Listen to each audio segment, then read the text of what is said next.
None of the 4 crew members or the accompanying fighter pilots saw Cooper jump as it happened at night. The crew noted a strange occurrence around 8:05 p.m. when Cooper refused an offer of assistance over the intercom. Shortly thereafter, the crew experienced a wobble in the aircraft, leading them to believe Cooper had jumped. A reenactment of the incident supported this conclusion, allowing investigators to pinpoint the time of the jump. As for the location of the jump, the captain chose to fly along an airway known as Victor 23. Investigators estimated that the plane's likely location at the time of the jump was about 25 miles north of Portland. In the morning, the FBI began a search operation using helicopters, airplanes, and ground forces. The search area was vast and covered in dense forests, making finding Cooper like searching for a needle in a haystack. The rugged terrain, freezing temperatures, inclement weather, and fog further complicated the search effort. Despite extensive efforts, the authorities were unable to find any trace of Cooper or the items he carried with him. With no progress by early December, the FBI shifted its focus to the ransom money. The serial numbers were documented for the 10,000 $20 bills given to Cooper. A complete list was provided to financial institutions, government agencies, and the public, making it difficult for Cooper to spend the money. Northwest Airlines and several newspapers also offered rewards for anyone who could find a matching bill. Despite all these efforts, no one came forward with any evidence for nearly a decade. In early 1980, a young boy named Brian Ingram was building a campfire on a riverbank in southern Washington. While digging in the sand, Ingram stumbled upon 3 bundles of cash, totaling $5,180. The boy's parents brought the bundles to the FBI, and the bills were immediately examined. The serial numbers matched the ransom money, raising further questions about how they got there. The initial theory was that Cooper dropped some of the money, which was then carried by the Lewis River downstream into the Columbia River and eventually to the Tina Bar area, where Ingram was camping. However, the problem is that the Columbia River flows in the opposite direction, leading some investigators to reconsider the possible landing area.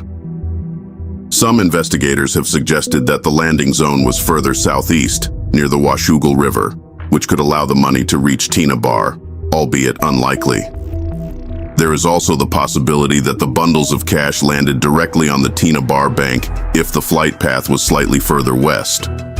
Further complicating matters is a dredging operation on the Columbia River that took place in 1974, where sediments were removed and dumped at Tina Bar.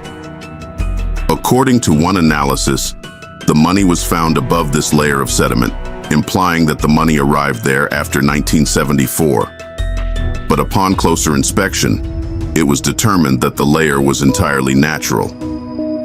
Moreover, when the boy discovered the bundles, the rubber bands were still intact.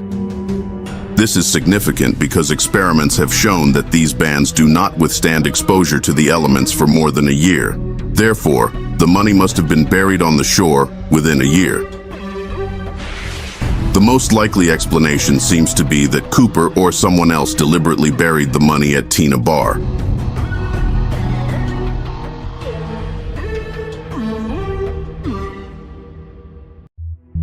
Did Cooper survive and bury the money himself? Or did someone else bury the money after finding his remains? Since Ingram's discovery in 1980, the Tina Bar area and the Washougal River have been searched numerous times, but no trace of Cooper or the remaining money has been found. Many believe that Cooper did not survive his daring jump, but there is no definitive proof of his survival or death.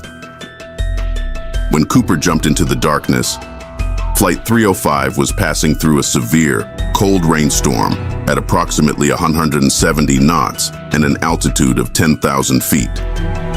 The winds were so violent that they tore off a portion of the aircraft's rear stairs, which was found in 1978 in an area near the estimated flight path. It is likely that Cooper was not prepared for these harsh conditions.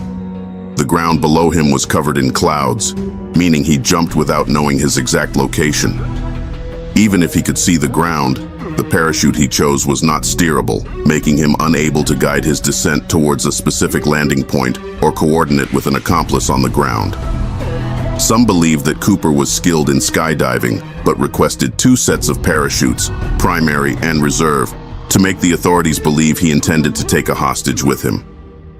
The FBI decided not to tamper with the parachutes to avoid risking the life of a potential hostage, but they unwittingly provided him with an inoperable reserve parachute designed for training purposes. Based on this information, it seems unlikely that Cooper was well equipped for a successful escape and survival. The questions surrounding his fate and the whereabouts of the money remain unsolved, adding further mystery to this infamous incident.